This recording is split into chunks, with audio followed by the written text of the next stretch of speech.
হেই, কি অবস্থা সবার? আশা করছি ভালো আছেন। আমি এসএম জয় আপনাদের সাথেই আছি। আজকে ভিডিওতে অনেক ইন্টারেস্টিং একটা বিষয় আপনাদেরকে শেখাবো, সেটা হচ্ছে ড্রিপিং ইফেক্ট এবং ফটোশপে কী করে এই ধরনের ড্রিপিং ইফেক্ট আপনি তৈরি করতে পারেন, সেটাই আজকে আমি আপনাদেরকে শেখাবো। অনেক ধরনের পোস্টার অথবা সোশ্যাল মিডিয়া ব্যানারের ক্ষেত্রে আপনারা এই ধরনের ইফেক্টের অনেক ইমেজ দেখে থাকবেন।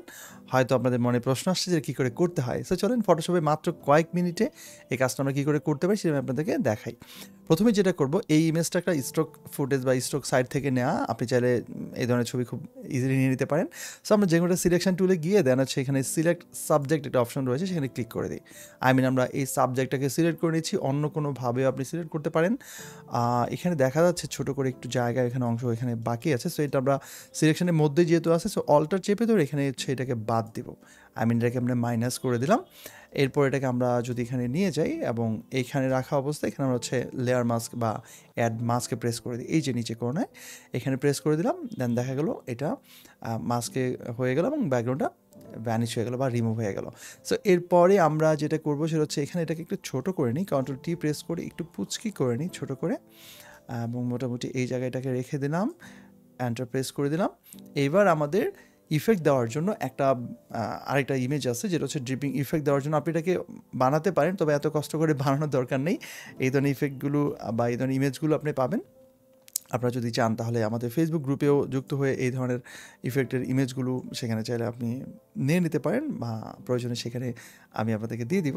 তো এই যেখানে যে ইমেজটা রয়েছে সেখানে ক্লিক করে, যেটা হচ্ছে আমাদের পেইন্ট ড্রিপস যেটা লেখা আছে সেটা আমরা এটাকে ছোটো করে দিই। ছোটো করে আমরা মোটামুটি পজিশন দিই, একটু জুম করে নিই এবং অপাসিটি একটু কমিয়ে নিতে পারি ফর বেটার আন্ডারস্ট্যান্ডিং যে আমরা কীভাবে এটাকে বসাচ্ছি বা কতটুকু জায়গা জুড়ে বসাচ্ছি সেটা এখানে দেখতে পারতেছি। সো আমি মোটামুটি এই জায়গায় যদি রাখি এটাকে এবং এইখান থেকে একটু বড় করে নিই, আই হোপ এবার ঠিক আছে। দেন এখানে এন্টার, ঠিক আছে। সো এবার আমি এখানে অপাসিটিটা ফুল করে দিলাম, 100% করে দিলাম। এখন যেটা করবো সেটা হচ্ছে আমাদের যেই মানে ড্রপের বা যে ড্রিপিং যে ইফেক্টগুলো দেখা যাচ্ছে এবং এটা নিচে একটা হোয়াইট পোর্শন আছে যেই মানে ইয়েটা, সেটাকে আমরা রিমুভ করে দিব।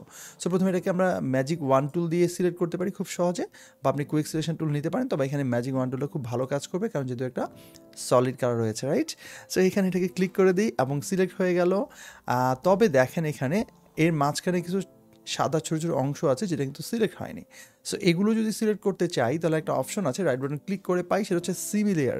সো আপনি একই টাইপের কালার যদি এখানে আরও থাকে, যেটা হচ্ছে আপনি এই যে ব্যারিয়ারের কারণে, যেমন এখানে একটা কালার রয়েছে ব্ল্যাক কালার, এটার কারণে ব্যাদ করে ভিতরটা সিলেক্ট করতে পারছে না, তাই আপনি এটাকে সিমিলার দিলেই এখানে থাকা অন্যান্য কালারগুলো মানে সেম কালারটা নিয়ে নেবে। সো সিমিলার প্রেস করে দেখেন ভিতরে এই অংশগুলো কিন্তু সিলেক্ট হয়ে গেল, তাহলে আমাদেরকে কষ্ট করে একটা একটা করে সিলেক্ট করতে হচ্ছে না, রাইট। ওকে, এবার আমরা কি করব, এবার হচ্ছে আমরা এটাকে জাস্ট ডিলিট প্রেস করে দেবো কিবোর্ডে। ডিলিট প্রেস করে একটা কাজ করতে হবে, সেটা হচ্ছে এখানে স্মার্ট অবজেক্টে আছে, এটাকে রাস্টার লেয়ারে কনভার্ট করতে হবে, তাহলে আপনি ডিলিট করতে পারবেন না। রাইট বাটন ক্লিক করি, দেন হচ্ছে রাস্টারাইজ লেয়ার। ওকে, ক্লিক করে দিলাম। এবার কিবোর্ডে জাস্ট ডিলিট প্রেস করলে বুম, এটা ভ্যানিশ হয়ে গেল, ডিলিট হয়ে গেল। এবার কন্ট্রোল ডি প্রেস করি, অ্যান্ড দেন যেটা করব সেটা হচ্ছে এটাকে আরেকবার সিলেক্ট করি। এই যে এখানে থাম্বনেলটা আছে, কন্ট্রোল প্রেস করে যদি এখানে ক্লিক করেন তাহলে এটা সিলেক্ট হয়, অথবা আপনি এখানে রাইট বাটন ক্লিক করেও সিলেক্ট পিক্সেলস একটা অপশন পাবেন, সেটাও আপনি ক্লিক করে দিতে পারেন, যেটা আপনার জন্য সুবিধা হয় আর কি। সো এরপর আমরা যেটা করবো সেটা হচ্ছে এইটাকে তো আর ডিলিট করতে চাই না, এটা ছাড়া বাকিটাকে ডিলিট করতে চাই, তাহলে আমরা ইনভার্স করতে পারি। ইনভার্স করার অপশন দুইটা, একটা কিবোর্ড কমান্ড, একটা হচ্ছে মেনু থেকে। কিবোর্ড কমান্ড কি, control shift I, which is inverse, ঠিক আছে। আর আরেকটা হচ্ছে আমরা যদি এটাকে মানে কিবোর্ড ছাড়া যদি করতে চাই তাহলে আমরা যাবো হচ্ছে এখানে সিলেক্টে, অ্যান্ড দেন এখানে ইনভার্স। ওকে, সো যে কোনো একটা ওয়েতে আপনি করতে পারেন, আমি দুইটা দেখিয়ে দিলাম। এরপর ইনভার্স করে ফেলা মানে হচ্ছে এই কালো অংশটা ছাড়া বাকিটুকুকে আমরা চাইলে ডিলিট করতে পারি। সো এবার আমরা কী করবো, আমরা এখানে যে মাস্কিংয়ের যে অপশনটা রয়েছে সেখানে ক্লিক করে এটাতে চলে যাবো, মানে এটা পুরোটা না, জাস্ট রাইট সাইডে যেটা রয়েছে ব্ল্যাক কালারে এই মাস্কিংয়ের থাম্বনেলটা এখানে ক্লিক করলাম। এরপর আমরা যাবো হচ্ছে ব্রাশে, এবং ব্রাশে যাওয়ার পর আপনি চাইলে এটাকে অন্যভাবেও করতে পারেন, ইরেজার টুল দিয়েও করতে পারেন, তবে ব্রাশ দিয়ে খুব সহজে করতে পারবেন। এবং এইখানে আমরা অবশ্যই মাস্ট বি, যেটা মানে মাথায় রাখতে হবে, যদি আপনি এটাকে এভাবে ডিলিট করতে চান, মুছতে চান, তাহলে এখানে ব্ল্যাক কালার রাখতে হবে। ব্ল্যাক ছাড়া অন্য যে কোনো কালার যদি আপনি নেন তাহলে এটা পারফেক্টলি রিমুভ হবে না বা মুছে যাবে না। এখানে আপনি চাইলে ট্রাই করে দেখতে পারেন। সো এখানে অবশ্যই আপনাকে ব্ল্যাক রাখতে হবে। আর হোয়াইট রাখলে কী হবে, দেখেন ব্ল্যাক রাখলেও সেটা মুছে যাচ্ছে। আর যদি এটাকে ফেরত আনতে চান মাস্কিংয়ের, তাহলে এখানে হোয়াইট কালার দেন, এখানে হোয়াইট রেখে এবার যদি দেন তাহলে এখানে একটা রিপিট মানে রিভার্স হচ্ছে, আবার ফেরত আসছে। ইভেন এখানে যতগুলো কালার আছে সবই ফেরত আসবে, যেটা আমরা ওই যে মাস্ক করেছিলাম। ওকে, সো আমরা এখানে ব্ল্যাক করে দিই এবং ফুললি ব্ল্যাক রেখে দিয়ে এখানে এবার এটাকে মুছে ফেলতেছি আমরা। সো এই পর্যন্ত এইটুকুতে, উপরটুকু যাব না, আমরা একটু ছোট করে নিলাম ব্রাশ সাইজটাকে, থার্ড ব্র্যাকেট ক্লোজ স্টার্ট দিলে ছোট হয়, এখান থেকে আমরা একটু ছোট করে এটাকে মুছে ফেললাম। ঠিক আছে, প্রয়োজনে একটু জুম করে নিব আমরা, এই যে এখানে, ব্যাস পুরোটা মুছে ফেললাম। ভালো করে খেয়াল করবে যেন পুরোটা মুছে যায়, তা নাহলে ইফেক্টটা সুন্দর হবে না। সো এখন আমরা কি করব, এখন হচ্ছে আমরা জাস্ট এখানে গিয়ে এই যে এটাকে হাইড করে ফেলবো। ওয়াও, কন্ট্রোল ডি দিলাম, ডিসিলেক্ট, দেখেন আমাদের এটা কিন্তু কমপ্লিটলি হয়ে গেছে। এবার পিছনে একটা ব্যাকগ্রাউন্ড দিলেই বিষয়টা একটা মাখন হয়ে যায়, মানে সুন্দর হবে আর কি। সো এখানে আমরা নতুন করে লেয়ার ক্রিয়েট করার জন্য নিচে যদি লেয়ার ক্রিয়েট করতে চাই তাহলে কন্ট্রোল প্রেস করে এই যে নিউ লেয়ারে বা অ্যাড নিউ লেয়ারে প্রেস করে দিলে নিচে একটা লেয়ার ক্রিয়েট হয়। এবার এখানে একটা আমরা গ্রেডিয়েন্ট দিব, যেটা যেমনটা আপনারা ভিডিওর থাম্বনেলে দেখছিলেন। দেন হচ্ছে আমরা এখানে যাব অ্যাডজাস্টমেন্টে এবং সেখান থেকে হচ্ছে গ্রেডিয়েন্ট। সো গ্রেডিয়েন্টে যাওয়ার পর আপনি যে কোনো কালার নিতে পারেন, এখান থেকে আপনার ইচ্ছে মতো বেসিক্সে গিয়ে যে কোনোটা কালার চুজ করতে পারেন। ধরেন আমরা এই কালারটা নিলাম এবং এইখানে আমরা হচ্ছে এইখান থেকে গিয়ে এই ধরনের একটা কালার নিলাম, গ্রিন কালার, যেটা হচ্ছে এটার সাথে ম্যাচ করে। ঠিক আছে, অন্য কালার নিলে হয়তো অতটা ভালো লাগবে না, সো আমি গ্রিনটাই রাখলাম এবং এখানে একটা হোয়াইট কালার রেখে দিলাম, দেন ওকে দিলাম। এবার এখান থেকে আমরা লিনিয়ার থেকে হচ্ছে আমরা এখানে রিভার্স রেডিয়াল করে দিই, কারণ এটা সেন্টারাইজ বা সেন্টার জায়গা থেকে এটা রেডিয়ালি যাবে জিনিসটা।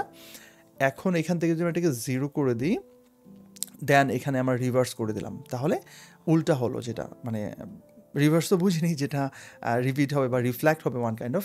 সো এখানে এরকম হইলো, এবং চাইলে স্কেলটা একটু বাড়িয়ে দিতে পারেন, তাহলে কি হবে যে চারপাশে কালারটা একটু স্প্রেড হবে। সো আমার মনে হয় অনেক বেশি না করে এতটুকু করলে ঠিক আছে, প্রয়োজন আমি এটাকে মডিফাই করে নিতে পারি। ওকে, ডান, দেন এখানে ওকে দিয়ে দিলাম। এইবার নিচে যেহেতু এটা ড্রিপিং ইফেক্ট বা এখানে ড্রপ হচ্ছে এমন কিছু একটা, সো সেটার জন্য আমরা যেটা করতে পারি সেটা হচ্ছে এটার নিচের দিকে একটা শ্যাডো টাইপের কিছু ফেলতে পারি। সেটার জন্য আমরা যাব হচ্ছে আবারও ব্রাশে, এবং এখানে যে কালার আছে সেই কালার ঠিক আছে, এখানে আরেকটা নতুন করে লেয়ার ক্রিয়েট করি। এটার উপরে করলেও হয়, অসুবিধা নেই, নিচে করার দরকার নেই, তাহলে আবার দেখা যাবে না। সো এখান থেকে আমরা রাইট বাটন ক্লিক করে ফুললি, এখানে দেখেন আপনি হার্ডনেস ফুল আছে, আমরা একদম ফুল সফট করে দিব ব্রাশটা, এবং এখান থেকে ব্রাশ সাইজটাকে একটু বড় করে নিই, মোটামুটি একটু বড় করে নিলাম, এবং এখানে আমরা জাস্ট একটা ক্লিক আর একটা দুইটা ক্লিক করে দিলাম। এরপর এটাকে কন্ট্রোল টি দিয়ে এখানে এরকম ডাউন করে দিলাম, অল্টার চেপে ধরে দুই পাশে প্রসারিত হয়, দেন এটাকে আমি এখানে নিয়ে বসাই। Wow, complete. চাইলে আমরা এখন এটাকে একটু ইফেক্ট থেকে মানে ফিল্টার থেকে একটু ব্লার করে নিতে পারি, গাউসিয়ান ব্লার, এবং এটাকে একটু ব্লারনেসটা যদি একটু বাড়িয়ে দিই, দেখেন এখানে আপনি বাড়াতে পারেন, আমার মনে হয় পারফেক্ট হবে। So this is better then before. ঠিক আছে, ওকে ফাইন, হয়ে গেল। চাইলে এটাকে আপনি মুভ করেন, বড় ছোট করেন, যদি একটু বড় করতে চান সেটাও করতে পারেন, চাইলে এটাকে অন্য জায়গায় প্লেস করা বা এটাকে একটু নিচের দিকে নামিয়ে দেওয়া, বেশি কাছে দিলে ভালো লাগবে না, আমার মনে হচ্ছে ইটস ওকে। ওকে, হয়ে গেল। সো এই তো ইফেক্ট, এবং এটাকে আপনি যে কোনোভাবেই যে কোনো জায়গায় ব্যবহার করতে পারবেন, যেহেতু পিএনজি ফরম্যাটে থাকবে, এবং পিছনটাকে ডিলিট করে দিয়ে অন্য কোনো কালারেও বসাতে পারছেন। তো এই ছিল আজকে ভিডিও। আজকে ভিডিও শেষ করার আগে আপনাদের সাথে একটা ব্যাপার শেয়ার করতে চাই, সেটা হচ্ছে যারা আমার সাথে গ্রাফিক ডিজাইন শিখতে চান কমপ্লিটলি একদম বেসিক থেকে অ্যাডভান্স, অথবা ইউএক্স ডিজাইন শিখতে চান বেসিক থেকে অ্যাডভান্স, তাহলে আমার সাথে আমার লাইভ ক্লাসে যুক্ত হতে পারেন। কিছুদিন পর পর আমাদের নতুন ব্যাচ শুরু হয়, গ্রাফিক ডিজাইন এবং ইউএক্সের ব্যাচ শুরু হয়। সকল কিছু লিঙ্ক এবং ডিটেল আপনি আমাদের এই ভিডিও কমেন্ট বক্সে পাবেন, এবং আমাদের ফেসবুক গ্রুপেতে যুক্ত হলেও আমাদের স্টুডেন্টদের বিভিন্ন ধরনের আপডেটসগুলো দেখতে পাবেন, কারা কোন ব্যাচে ক্লাস করছে, কী কী কাজ করতেছে, এবং তাদের অ্যাক্টিভিটিসগুলো কী, এভরিথিং সব এখানে আপনি ইজিলি এই গ্রুপটাতে জয়েন করলে আপনি দেখতে পারবেন। সো আপনার যদি ভালো লাগে তাহলে আমার লাইভ ক্লাসের মানে খোঁজখবর নিয়ে আমাদের হোয়াটসঅ্যাপ গ্রুপ মানে হোয়াটসঅ্যাপের লাইভ চ্যাট করতে পারেন, সেখানে আপনি আমাদের যে কোনো একটা ব্যাচে জয়েন করে ফেলতে পারেন, গ্রাফিক ডিজাইন, ইউএক্স, অথবা আরও কিছু ব্যাচ আমাদের রিসেন্টলি আসতেছে, সেগুলোতে আপনি অ্যাড হতে পারেন। আর অবশ্যই ভিডিওটি ভালো লাগলে ভিডিওতে একটা লাইক দিবেন, কমেন্ট করে জানাবেন, এবং আপনার বন্ধুদের সাথে শেয়ার করবেন। আর আরও বেশি ভালো লাগলে আমার চ্যানেলটি সাবস্ক্রাইব করে রাখতে পারেন।